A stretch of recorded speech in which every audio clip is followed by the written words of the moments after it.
25장 1절부터 13절 제가 읽겠습니다. 그때에 천국은 마치 등을 들고 신랑을 맞으러 나간 10처녀와 같다 하리니 그 중에 5은 미련하고 5은 슬기 있는 자라. 미련한 자들은 등을 가지되 기름을 가지지 아니하고 슬기 있는 자들은 그릇에 기름을 담아 등과 함께 가져갔더니 신랑이 더디오므로 다 졸며 잘새 밤중에 소리가 나되 보라 신랑이로다 맞으러 나오라 하매 이에 그 처녀들이 다 일어나 등을 준비할세 미련한 자들이 슬기 있는 자들에게 이르되 우리 등불이 꺼져가니 너희 기름을 좀 나눠 달라 하거늘 슬기 있는 자들이 대답하여 이르되 우리와 너희가 쓰기에 다 부족할까 하노니 차라리 파는 자들에게 가서 너희 쓸 것을 사라 하니 그들이 사러 간 사이에 신랑이 오므로 준비하였던 자들은 함께 혼인잔치에 들어가고 문은 닫힌지라. 그 후에 남은 처녀들이 와서 이르되 주여 주여 우리에게 열어주소서. 대답하여 이르되 진실로 너희에게 이르노니 내가 너희를 알지 못하노라 하였느니라. 그런즉 깨어 있으라. 너희는 그날과 그때를 알지 못하느니라. 아멘. 우리 심판에 대하여 5번째 시간입니다. 다음 주 정도면 저희가 이제 마무리가 될 것 같고요. 그러고 난 다음에 아마 우리가 유대력으로 새해가 되어지는 시즌을 아마 맞이하게 될 것 같습니다. 오늘 지금까지 4번에 걸쳐서 심판에 대하여 함께 말씀을 나누었던 여러분 내용들을 여러분들이 실제적 하나님의 계획임을 좀 여러분 기억하시고 그것이 여러분의 믿음으로 좀 반응하고 믿음의 삶을 살아가시는 저와 여러분 되셨으면 좋겠습니다. 여러분 예수를 믿고 구원받는다고 하는 것은 하나님 나라 복음의 완성이 아닙니다. 예수를 믿었으니까 나는 구원받아서 하나님 나라 갈 수 있어 라고 하는 것은 복음의 완성, 복음의 끝이 아닙니다. 이것은 복음의 시작이에요. 그리고 복음의 일부인 것이에요. 여러분 하나님 나라의 복음은요 예수를 믿고 구원받는 것으로부터 시작해서 그 예수께서 이 땅 가운데 실제적으로 다시 오시는 그날, 심판의 재림의 주로 오시는 그날, 유월절 어린 양이 아닌 유다 지파의 사자로 이 땅 가운데 심판주로 오시는 그때가 복음의 완성, 하나님 나라 복음의 완성의 시즌이 되는 것입니다. 그래서 우리가 이러한 복음의 관점, 복음에 대한 이해를 이렇게 이해하고 있는 상황에서 성경을 보기 시작하면 성경의 모든 메시지가 다 그 끝날, 마지막 날, 예수님이 다시 오시는 그날로 향하고 있음을 우리가 볼 수가 있습니다. 저와 여러분이 성경을 보는 눈이 하나님 나라 복음의 눈으로 열리시길 예수님의 이름으로 축복합니다. 예수님이 공생의 사역의 첫 시작을 마가복음은 이렇게 말씀하고 있습니다. 때가 찼고 하나님 나라가 가까이 왔으니 회개하고 복음을 믿어라. 야, 너네 언제 죽을 줄 모르니까 빨리 믿고 천국 가야 돼 라고 말씀하지 않으시고 때가 찼고 하나님 나라가 가까이 왔다라는 거예요.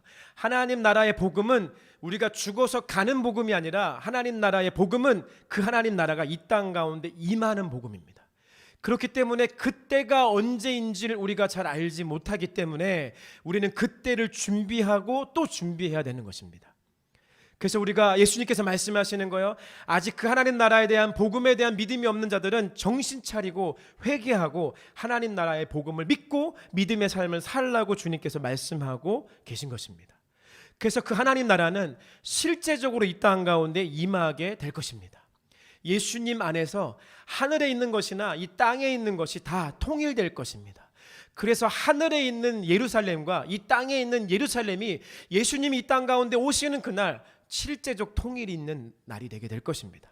그래서 하늘에 있는 모든 존재와 땅에 있는 존재가 함께 할 수 있는 날이 바로 우리의 메시아 예수 그리스도, 그분의 실제적 통치가 이 땅 가운데 이루어지게 될 때, 그분이 온 세상의 만왕의 실제적 왕으로 다스리시고 통치하게 될 때, 그때 이 모든 것이 이루어지게 될 것입니다. 지금은 그때의 완성을 향하여 나아가고 있는 시즌입니다. 그래서 주님은 지난주 말씀에 비유로 말씀드리면 이방인의 충만한 수가 돌아오게 하는 시즌입니다. 그래서 말씀드렸죠. 이방인 중에서도 가장 하나님 나라의 복음을 적대시하는 국가들 중에서 특별히 이스라엘이 무너지기를 원하는 이란이라고 하는 국가도 지금 100만 명이라고 하는 지하 그리스도인들이 지금 복음 가운데서 부흥하고 있다고요. 그래서 이방인의 충만한 수가 돌아오면 하나님이 선택하신 유대인 이스라엘이 돌아오게 되고, 그 이스라엘이 돌아오게 되면 예수 그리스도께서 다시 이 땅 가운데 유대인의 옷을 입고 이 땅 가운데 오시는 것입니다.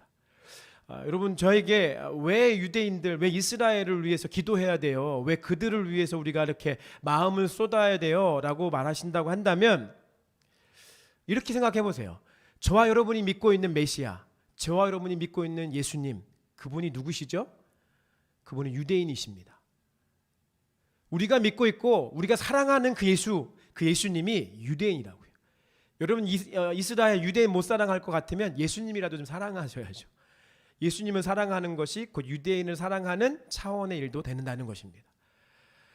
제가 오늘 이제 청년 웨이브 그 모임할 때 하나 이제 보내드릴 거예요. 그 우리나라 역사 안에서도 이미 유대인들과의 밀접한 관계들이 있었던 시절이 다 있었습니다. 여러분, 지금 미국에 일어나고 있는 실제적 그 인권에 대한 폭동이라고 표현해야 되나요? 그 시위가 벌어지고 있는데 이 시위의 대부분의 그 중심에는 뭐가 있냐면 반유대주의가 있습니다. 우리나라 매스컴에는 이게 전혀 나오지 않는데 실제 뉴욕의 브루클린이라고 하는 데는 많은 유대인들이 살고 있습니다. 지금 그 뉴욕에서 일어나고 있는 인권 시위 운동이 사실은 그 핵심의 자리에 지금 무엇으로 바뀌어가고 있냐면 반유대주의 운동으로 바뀌고 있습니다. 그래서 유대인 떠나라고 하는 거예요. 그래서 미국의 대선이 여러분, 유대인들과 밀접한 관계가 왜 있죠? 왜 있을까요? 어쩔 수가 없는 거예요. 미국이라고 하는 이 전 세계 정찰 국가가 이 유대인이라고 하는, 지난주 말씀드린 것처럼 유대인과 예루살렘이라고 하는 역사의 흐름의 중심으로 모든 나라들의 세계의 관심사들이 다 그곳으로 흘러가고 있습니다. 제가 청년들에게 지난주에 숙제를 하나 냈는데 이런 관점으로 한번 매스컴에 있는 뉴스를 한번 이렇게 찾아보시라고 말씀드렸는데 해봤는지 모르겠어요. 찾아보면 뭐가 요즘에 아마 뉴스에 뜰 거냐면 이스라엘과 아랍에미리트가 지금 수교를 맺었어요. 아주 친밀한 관계를 맺었다고요.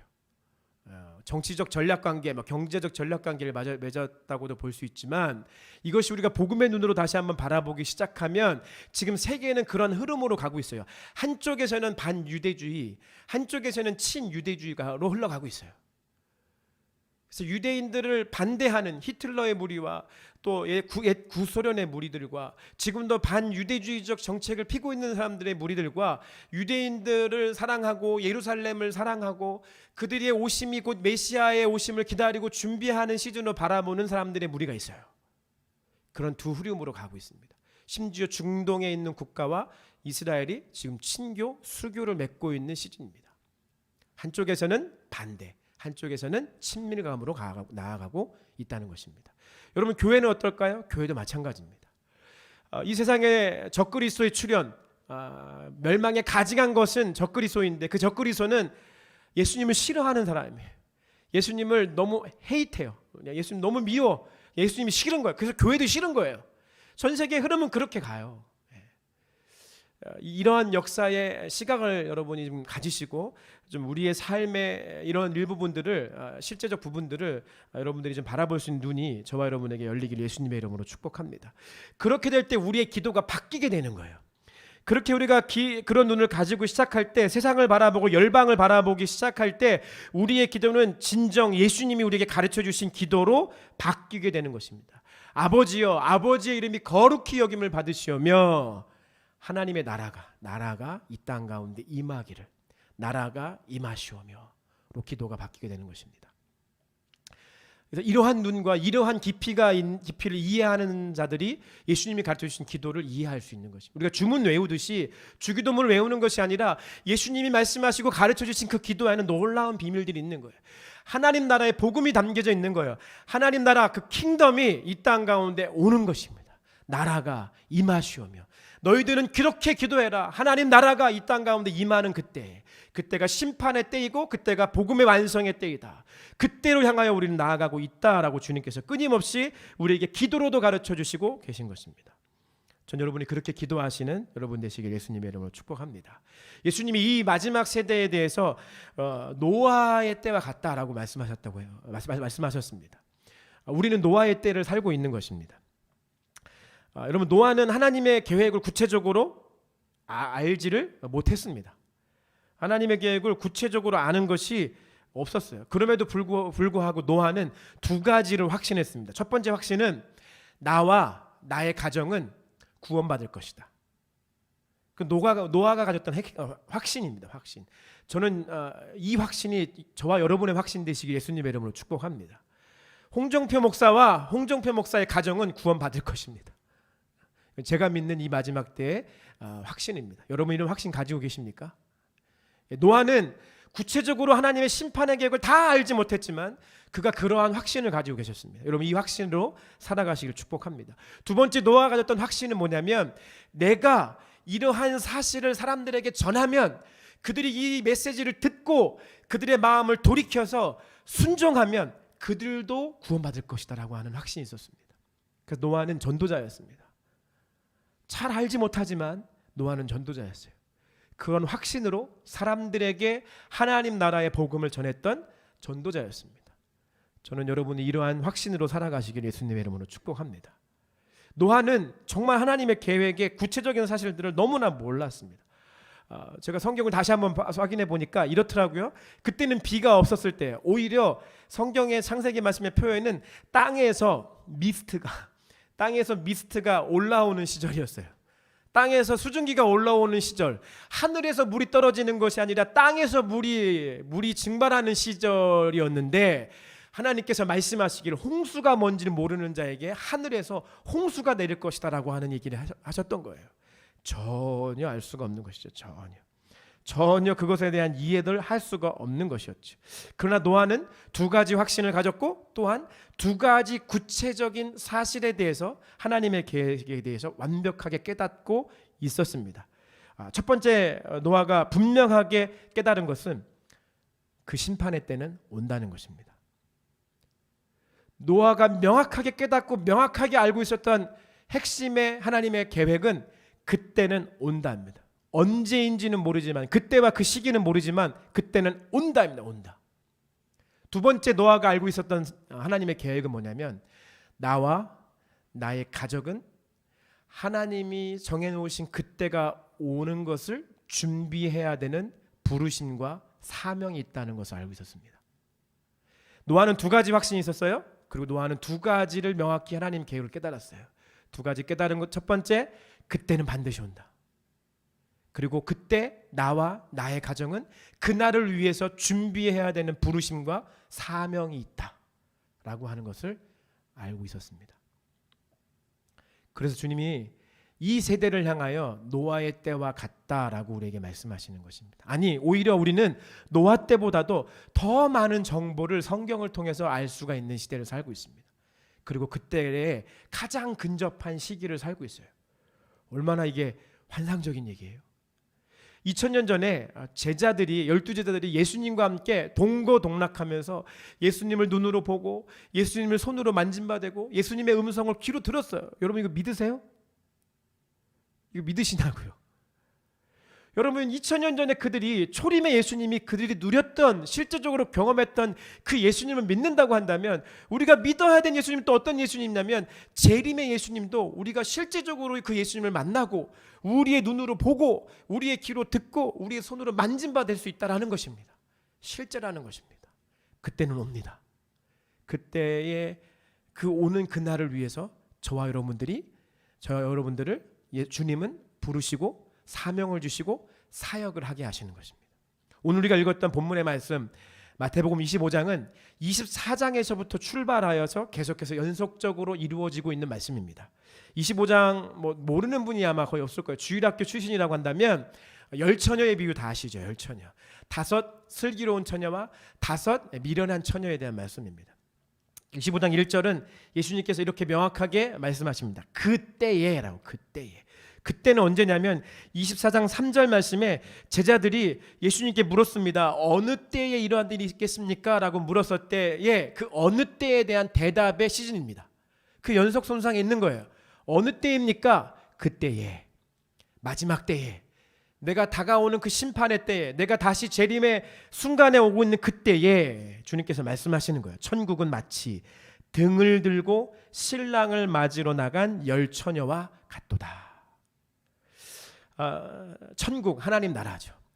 마지막 때의 천국, 하나님 나라의 복음은 그때는 이렇다. 등을 들고 있는 열 처녀와 같다는 거예요. 등, 여러분 등은 무엇일까요? 등은요, 주님의 부르심이에요. 등은요, 우리가 받은 소명이에요. 등은요, 우리가 머물러 부르심 받은 자리에서 행해야 되는 하나님 나라의 사역이에요. 열 처녀의 비유는 믿지 않는 자들을 향해 주신 말씀이 아니라 믿음의 사람들에게 주신 말씀이에요. 저와 여러분이 열 처녀예요. 예수님을 믿고 예수를 나의 삶의 메시아 그리스도로 섬기고 믿고 그 믿음으로 살아가는 자들에게 주시는 메시지예요. 그 열 처녀, 저와 여러분에게 주님께서 말씀하시는 거예요. 내가 너희들에게 다 등을 줬다. 내가 너희들을 콜링했다. 내가 너희들을 불렀다. 그래서 그 열 처녀는 슬기롭든 미련하든 상관없이 다 등을 갖고 있어요. 다 부르심을 받았어요. 다 사역의 자리로 초청함을 받았다고요. 근데 잘 아시죠? 다섯은 기름을 준비했고 다섯은 기름을 준비하지 못했습니다. 3절, 미련한 자들은 등을 가지되 기름을 가지지 아니하고. 믿는 사람들에게 부름받은 이 등불의 등은 다 있습니다. 이것은 사역의 모양을 얘기합니다. 사역의 자리를 얘기하고요, 사역의 껍데기를 얘기합니다. 기름 없이 가지고 있는 등불은 사역의 껍데기만 가지고 있는 사람들을 이야기합니다. 이게 혹시 저와 여러분은 아닌가 우리가 진지하게 고민해 봐야 됩니다. 사역의 껍데기, 그러니까 겉은 화려할 수 있어요. 사역의 자리에서 아주 화려하게 사역할 수도 있어요. 자기의로 충만한 껍데기입니다. 교만으로 가득 찬 껍데기입니다. 제가 언젠가 그런 말씀 드렸죠. 사단이 홍정표 목사를 향한 명확하고 구체적인 가장 강력한 계획이 있다고. 그것은 저를 자기의로 저를 교만하게 만드는 것으로 빠뜨리는 것이에요. 부르신 교회라고 하는 담임 목사의 사역의 등을 제가 가지고 있습니다. 그리고 주님이 부르셨습니다. 너희는 세상의 빛이다. 일어나 빛을 발하라 라고 말씀하고 계신 거예요. 너희를 부르신 그 자리에서 사역의 등불을 들고 기름을 채워서 내가 너를 빛으로 불렀으니 하나님 나라의 빛을 세계 가운데 비춰라. 열방 가운데 비춰라 라고 말씀하시는 거예요. 일어나 빛을 발하라고 말씀하시는 거예요. 그런데 등은 들고 있는데 등의 모양은 화려한데 기름이 없어요. 그 등에 자기의와 교만으로만 채워져 있는 거예요. 그것이 미련한 처녀, 다섯 처녀를 이야기하는 것입니다. 그런 자들을 향하여 주님께서 말씀하시는 거예요. 기름을 준비하라. 기름. 사역자들에게 중요한 것은요, 사실 나의 부르심의 자리가 어디인가는 사실 중요하지 않아요. 나의 부르심의 모습이 어떤가는 사실 중요하지 않아요. 제가 부르심 교회 담임 목사인 것은 중요하지 않아요. 사실 사역의 모양은 결단코 중요하지 않습니다. 주님 말씀하시는 것은 누구에게나 다 등을 들려주는데 우리가 점검해야 될 것은 내 등을 바라보는 것이 아니라 내 등 속에 기름이 채워져 있는가를 주님께서 바라보라고 하시는 것입니다. 안타깝고 힘든 것은 뭐냐면 주님이 신랑이 더디 오신다는 거예요. 5절 말씀에 신랑이 더디 오므로 다 졸며 잘세. 미련한 처녀든 슬기로운 처녀든 주님이 더디 오시니까 다 조는 거예요. 주님이 말씀하셨거든. 내가 속히 오리라. 내가 곧 오겠다. 2000년 지났어요. 2000년. 아직도 주님 안 오셨어요. 더디 오시는 거예요.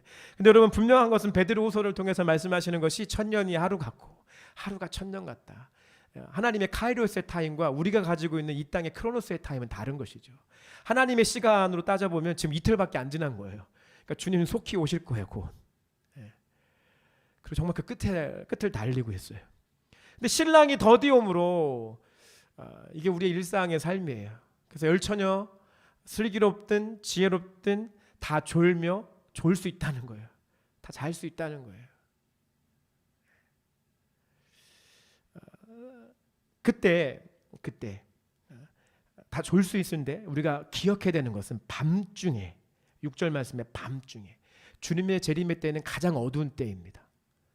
가장 역사상 영적으로 가장 어두운 때가 될 것입니다. 마지막 재림의 때. 여러분 동이 트기 전에 새벽이 가장 어둡듯이 새벽에 별로 오시는 그 동이 트는 그 시점에 예수님이 이 땅 가운데 오실 때 세상 가장 어두운 시즌이 될 것입니다.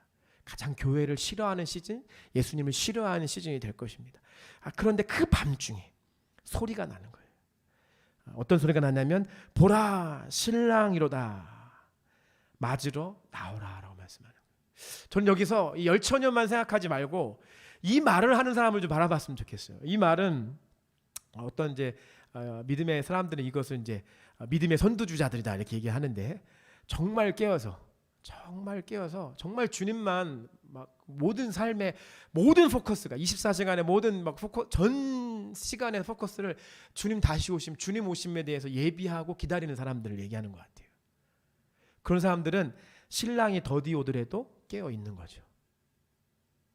그 시즌이 어떤지를 분별할 수 있는 사람인 것이죠. 아주 한밤중이지만 신랑이 오는 시즌이라고 하는 것을 아는 사람들인 거죠. 이런 사람들의 기도는 다르죠. 여러분 이런 사람들로 모여있는 기도 한번 들어보셨어요? 그때 기도는 인도자가 필요 없는 기도예요. 그냥 기도가 타고 올라가요. 그냥 하늘로 올라가는 것 같아요. 이런 자들이 모여서 드려지는 예배, 그냥 예배가 타고 올라가요. 그냥 하늘로 향이 돼서 아름다운 향이 돼서 그냥 올라가는 거예요. 뭐 훌륭한 탁월한 인도자가 전혀 필요가 없어요. 왜냐면 너무 주님 오심에 대한 너무나 깨어 있는 자들이니까. 그들이 믿음의 선두주자들이 한밤중에도 와처가 돼가지고 바라보는 거예요. 그리고 그들이 외치는 거예요. 보라 신랑이로다. 이때에 마지막 때에 깨어서 선포하는 믿음의 선두주자들의 이 선포를 들으셔야 돼요. 주님의 때가 가까이 왔습니다. 우린 노아의 때를 살고 있습니다. 이 때의 징조가 이렇습니다. 주님의 오심의 때 이런 일이 일어날 것입니다. 이것은 실제입니다라고 얘기하는 믿음의 선두주자들과 이 시대의 메신저들의 메시지를 우리가 들을 수가 있어야 됩니다. 잘 수 있어요. 더디 오기 때문에 한밤중이기 때문에 다 졸며 잘 수도 있다고요. 그러나 이 음성을 들을 때 이것이 실제라고 하는 믿음으로 반응하셔야 된다고요. 저거 아니야. 저거 오지 않아. 그런 일은 없어. 이게 아니라 보라 신랑이로다 할 때 졸다가도 깨어나야 된다고요. 두 가지 메시지. 보라 신랑이로다. 신랑이로다. 보십시오. 우리 주 예수 그리스도께서 이 땅에 우리의 신랑으로 오십니다. 이 메시지를 들으시기를 예수님의 이름으로 축복합니다. 그리고 말씀합니다. 맞으러 나아오라. 이걸 가만히 묵상해 봤어요. 맞으러 나아오라. 어떻게 해요? 올 테니까 그 안에서 침소에서 기다려라? 아니요. 어떻게 하라고요? 맞으러 나아오라는 거예요. 나아가야 되는 거예요. 주님을 맞으러 나아가야 되는 노력이 필요한 거예요. 주님을 맞으러 나아갈 수 있는 삶의 실제적 부르심의 자리에서의 노력이 필요한 거예요. 그 노력이 기름을 준비하는 거예요. 그 기름이 준비되어 있지 않으면 맞으러 나갈 수가 없는 거예요. 기름이 준비되어져 있는 자들은 맞으러 나아갔고요. 기름이 준비되어 있지 않은 자들은 뭐라고 얘기합니까? 미련한 자들이 슬기 있는 자들에게 이르되 우리 등불이 꺼져가니까 야 너네 기름 좀 나눠줄래? 여러분이 만약 여러분의 부모님의 기도빨로 혹시 신앙생활하고 계시다면 여러분 천국 잔치에 참여할 수 없습니다. 여러분의 부모님의 기도빨로 잠시 여러분이 믿음 생활하는 것 같고 여러분의 하나님 예배하는 것 같고 그럴 수는 있을지 모르지만 여러분 기름은 양도할 수 있는 게 아니에요. 기름은 나눠줄 수 있는 게 아니에요. 부모님의 신앙이 좋다고 해서 자녀의 신앙으로 그것을 기름을 아버지 내가 이만큼 기도했고 이만큼 했으니까 저를 봐서라도 제 자녀에게 이 기름을 그런 일이 없다는 거예요. 주님은 그 사람을 부르시고 그 사람의 등을 비출 수 있을 만큼의 기름만 주세요. 한 명당 일당제예요. 그 한 명에게 필요한 정량을 주세요. 나눠줄 수가 없는 거예요. 양보할 수가 없는 거예요. 양도할 수가 없는 거예요. 저는 이 코로나19의 시즌이 우리가 대면 예배, 비대면 예배라고 하는 걸 놓고 저는 이렇게 그 교회 안에서 이렇게 서로 공방을 펼치는 필요가 없다고 생각합니다. 그냥 우리가 마지막 때에 대한 이해만 있다고 한다면 지금이 흘러가고 있는 어떤 정치적인 시즌이든 어떤 거든지 간에 이해할 수 있을 거라고 생각해요. 여러분, 어쩌면 이제 이렇게 온라인으로 예배하는 것마저도 없을 수가 있어요. 한밤중이 돼서 가장 어두울 때가 되면 정말 예수님을 싫어하고 교회를 싫어하는 자들이 정말 정치 권력, 경제 권력, 종교의 권력 모든 것을 다 잡게 되게 된다면 우리가 이렇게 온라인으로 예배하는 것마저도 없을 수도 있어요. 우리의 예배관을 바꾸셔야 되고 교회관을 바꾸셔야 되고 저와 여러분이 예배하는 것을 바꾸셔야 돼. 이것도 없어지게 되면 부르심 교회에서 예배가 없어지니까 온라인 예배도 없으니까 여러분 예배 안 드리실 거죠? 기도 안 하실 거죠? 그날이 옵니다. 기름을 준비한다는 것은 우리를 부르신 자리에서 우리가 빛을 비춘다고 하는 것은 그 누구의 기름을 나눠 갖는 것이 아니라 그 누구의 기름 등불 켜져 있는 곳에 같이 모여서 옹기종기 모여 있는 것이 아니라 자기를 부르신 자리에서 주님 앞에 나의 등불에 기름을 채우고 주님을 맞으러 나아가야 되는 것을 이야기합니다. 주님은 저와 여러분들을 그런 시즌으로 부르시고 계신 것이고 한국 땅뿐 아니라 온 세계가 지금 그러한 시즌으로 나아가게 주님께서 만들고 계시고 있는 것입니다. 그래서 우리는 준비해야 됩니다. 이 마지막 때에 기름을 준비해야 됩니다. 저와 여러분을 부르신 자리에서 그 기름으로 준비해야 됩니다. 마지막 때에 제가 읽지는 않겠지만 오늘 여러분에게 스포로 알려주신 두 번째 그 마태복음 24장의 말씀과 디모데후서의 말씀에 보면 마지막 때에 주님의 때에 주님을 멀리하고 배교하는 무리들이 일어나게 될 것이라고 성경은 얘기하거든요. 그냥 이렇게 지내다가 기름이 준비 안 된 이들은 결국엔 떠나갈 수밖에 없는 거죠. 제가 한번 빠르게 읽어줘 볼까요? 디모데후서 3장 1절부터 7절만 제가 한번 읽어줘 볼게요. 너는 이것을 알라. 말세에 고통하는 때가 이르러. 말세. 디모데후서 거의 2000년 전의 얘기지만 말세를 얘기하고 있어요. 말세에 고통하는 때가 이르러. 고통하는 때가 온다는 거예요. 사람들이 자기를 사랑하며 돈을 사랑하며 자랑하며 교만하며 비방하며 부모를 거역하며 감사하지 아니하며 거룩하지 아니하며 무정하며 원통함을 풀지 아니하며 모함하며 절제하지 못하며 사나우며 선한 것을 좋아하지 아니하며 배신하며 조급하며 자만하며 쾌락을 사랑하기를 하나님 사랑하는 것보다 더하며 경건의 모양은 있으나 경건의 능력은 부인하니 이 같은 자들에게서 내가 돌아서라. 이게 혹시 우리의 모습 아닌가 생각해 보셔야 됩니다. 그 여기에 있는 말씀 그대로가 지금 오늘 마태복음 25장에 있는 말씀과 그대로 이어지는 것이죠. 주님은 그래서 우리에게 말씀합니다. 요한계시록 3장 17절부터 말씀을 좀 보면 라오디게아의 시대를 살고 있는 저와 여러분에게 말씀하는 거예요. 라오디게아 시대를 살고 있는 저와 여러분들에게 내가 말하기를 나는 부자라 나는 부요하고 부족한 것이 없다 하나 네가 곤고한 것과 가련한 것과 가난한 것과 눈먼 것과 벌거벗은 것을 알지 못하는도다. 그래서 내가 너희를 권하노니 내게서 불로 연단한 금을 사라는 거예요. 금을.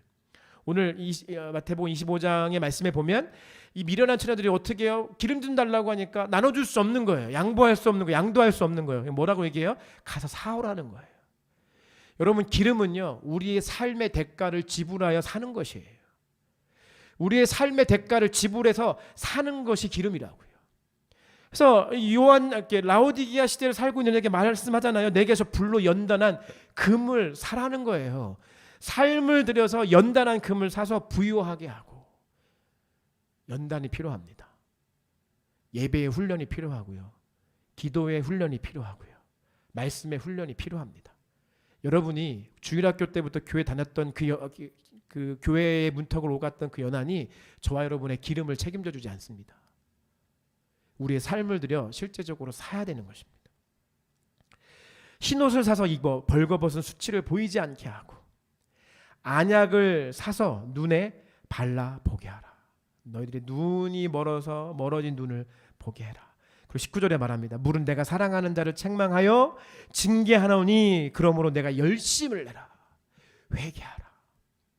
볼지어다 내가 문 밖에 서서 두드리노니 누구든지 내 음성을 듣고 문을 열면 내가 그에게로 들어가 그로 더불어 먹고 그는 나와 더불어 먹으리라.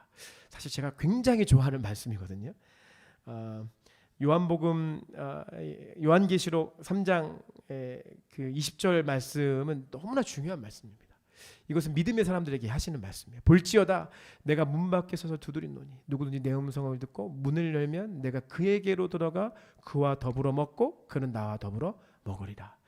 이 시대에 언제 인터넷 예배도 끊길지도 모르는 이 시대를 살아갈 때 여러분들은 이러한 기름으로 주님과 교제할 수 있는 사람이 되셔야 됩니다. 매일매일 주님과 먹고 말씀을 먹고 나누고 주님의 생명의 말씀을 먹고 나눌 수 있는 여러분의 가정이 여러분의 가정 안에서 주의 생명의 말씀을 먹고 나눌 수 있는 가정이 되셔야 됩니다. 이번 주에 저희 교회 한 부부 중에 한 커플이 저한테 아주 자랑스럽게 사진 하나 찍어서 보냈더라고요. 목사님 남편이랑 이제부터 큐티하기로 했어요. 그래서 아침에 큐티하고 저녁에 짧지만 함께 큐티 한번 나눠보겠다고 그거 가지고 그렇게 저한테 자랑스럽게 보냈더라고요. 제가 박수를 쳐줬어요. 맨날 자기들이 부부간에 갈등도 있고 다툼도 있는데 그거 안 하고 말씀 나눠보겠다. 너무나 제가 할렐루야. 저희 교회는 앞으로 계속해서 이 마지막 세대에 어떻게 우리 교회가 주님 앞에 반응해야 될지 또 어떻게 우리의 사역의 방향이 우리의 관심의 방향이 흘러가야 될지 계속해서 우리가 새로운 시즌에 이것을 만들어가고 실제적으로 적용하는 시즌이 될 것입니다. 그 중에 하나가 가정 안에서 말씀을 나누고 자기가 혼자 요즘에 이제 혼자가 많으니까 혼자를 할지라도 혼자 이렇게 주님과 먹고 마시는 이러한 신앙의 시즌으로 나아갈 수 있도록 준비되어지는 그런 우리 교회의 새로운 시즌이 되게 될 것입니다. 여러분 이것이 되지 않으면 우리는 기름을 준비하지 못하는 거예요. 그래서 우리가 실제적으로 주님이 믿음의 선두주자를 통해서 신랑이 오는 것을 듣게 하시고 맞으러 나오라고 하는 메시지를 듣게 될 때 우리가 우리의 삶으로 기름을 사서 주님의 친밀한 기름 부으심 속에 거하게 될 때 그래서 이 기름은 친밀한 주님과의 기름 부으심을 얘기하는 거예요. 이 친밀한 주님의 기름 부으심은 성경에서 기름 부으심은 성령을 얘기합니다. 성령은 어떤 분이시냐면 고린도전서 2장 9절부터 11절 말씀에 이렇게 말씀하고 있어요. 기록된 바 하나님이 자기를 사랑하는 자들을 위하여 예비하신 모든 것은 하나님이 자기를 사랑하는 자들을 위하여 예비한 모든 것은 눈으로 보지 못하고 귀로 듣지 못하고 사람의 마음으로 생각하지도 못한다라고 말씀하고 있어요. 제가 여러분에게 말씀을 들려주고 이야기해도 지금 귀로 안 들려. 마음에 감동도 안 와. 실제적으로 가시적으로 눈에 그려지지도 않아. 예, 맞아요. 그럴 수 있어요. 그게 맞아요. 그런데 오직 하나님의 성령으로 이것을 우리에게 보이셨으니 하나님의 성령은 모든 것 하나님의 깊은 것까지도 통달하시느니라. 여러분 목회자의 설교나 여러분이 혼자 말씀을 읽을 때나 여러분이 기도하는 자리나 예배하는 자리에 성령으로 그 기름으로 채워지지 않으면 여전히 하나님의 말씀은 귀에도 들리지 않고 하나님 나라의 비전은 눈으로도 보이지 않고 우리가 그 어떠한 좋은 메시지나 어떠한 것이 잠시 잠깐 우리의 귀를 즐겁게 할지를 모르지만 실제적으로 그 삶이 그 말씀이 우리 삶 가운데 이어지지 못한다는 거예요. 그래서 주님은 말씀하시는 거예요. 성령의 기름을 준비해라. 성령의 시대를 살고 있는 너희들이 이 땅에서 성령과 친밀한 교제를 나누어라. 매일매일 성령과 함께 성경을 통해서 말씀을 먹고 마셔라. 생수를 함께 성령과 함께 마시고 너희의 목마름을 해결하라 라고 주님께서 말씀하시는 거예요. 왜냐하면 성령은 하나님의 깊은 것까지도 통달하시는 분이시기 때문에 하나님의 마음과 하나님의 계획과 하나님의 뜻을 우리 가운데 계시해 주시고 나타내 주신다는 것이죠. 그러한 기름이 준비되셔야 됩니다. 성령과 친밀한 그 친밀함의 기름 부으심이 저와 여러분 가운데 준비되어야 되셔야 됩니다. 요한계시록 3장 마지막 말씀은 우리에게 이렇게 약속해 주고 계십니다. 이렇게 주님과 친밀한 성령의 기름의 교제를 나누는 자들에게는 이렇게 약속해 주고 계십니다. 이기는 그에게는 내가 내 보좌에 함께 앉게 하여 주고 내가 이기고 아버지 보좌에 함께 앉은 것 같이 하리라 라고 말씀합니다. 잘 생각해 보세요. 내가 내 보좌, 여러분 보좌는 뭐죠? 보좌는 누가 앉나요? 왕이 앉죠. 왕은 누군가요? 통치자죠. 제가 마지막 때에 대해서 말씀드렸어요. 여러분 우리가 예수님 오시고 나면 그 예수님 오시기 이전의 삶은 없던 거야. 없던 셈 치고 새로운 삶이 시작되는 게 아니라고요. 예수님 오시기 이전의 삶과 예수님 오시고 난 다음의 삶은 불연속성이 아니라 연속성의 삶이에요. 그 너무나 중요한 거예요. 그래서 주님은 부르심의 자리에서 기름을 준비하라는 거예요. 잘하였다 착하고 충성된 종아 내가 작은 일에 충성하였으면 내가 너에게 10골을 맡기겠다 말씀하시는 거예요. 기름을 준비해서 매일매일 주님과의 친밀한 교제를 나누고 주님의 뜻을 따라 이 세상을 바라보고 주님 나라 바라보고 기도하고 중보기도하고 중보적 예배를 드리고 하나님 나라를 섬기는 자들, 사역하는 자들, 부르심의 자리에서 빛을 비추는 자들에게 주님께서 말씀하시는 거예요. 내가 내 보좌에 함께 앉게 해주겠다. 통치의 자리에 함께 앉게 해주겠다. 내가 너에게 10골을 맡기겠다. 내가 오는 그날 너에게 그것을 줄 것이다 라고 주님께서 약속해주고 계시는 것입니다. 여러분 마지막 때에 대한 말씀은 중구난방 흩어져 있는 게 아니에요. 다 그때를 향하여 주님의 말씀이 다 그때를 향하여 가고 있어요. 여러분 열처녀의 비유 주일학교 때 너무나 귀에 닳도록 들어서 감동이 안 오실지 모르겠지만 저는 이 말씀을 제가 준비하면서 제 마음에 굉장한 두려움이 왔어요. 두려움. 내가 정말 성령과의 친밀한 그 기름을 내가 준비하고 있고 그 성령의 친밀한 기름 가운데 내 삶을 살아가고 있는가. 이것이 혹시 저의 부끄러움이 또 저의 두려움이 여러분의 부끄러움이요 여러분의 두려움이라고 한다면 여러분 깨어나십시오. 깨어나셔야 됩니다. 그때와 그 시기는 아무도 모르지만 깨어있으라. 깨어있으라. 깨어있으셔야 됩니다. 오늘 이 홍종필 목사의 음성이 아니라 주님의 음성을 듣고 여러분의 속사람이 깨어나시길 예수님의 이름으로 축복합니다. 깨어나셔서 지금까지 준비 못한 기름 다시 준비하시는 저와 여러분 되시기를 예수님의 이름으로 축복합니다. 할렐루야.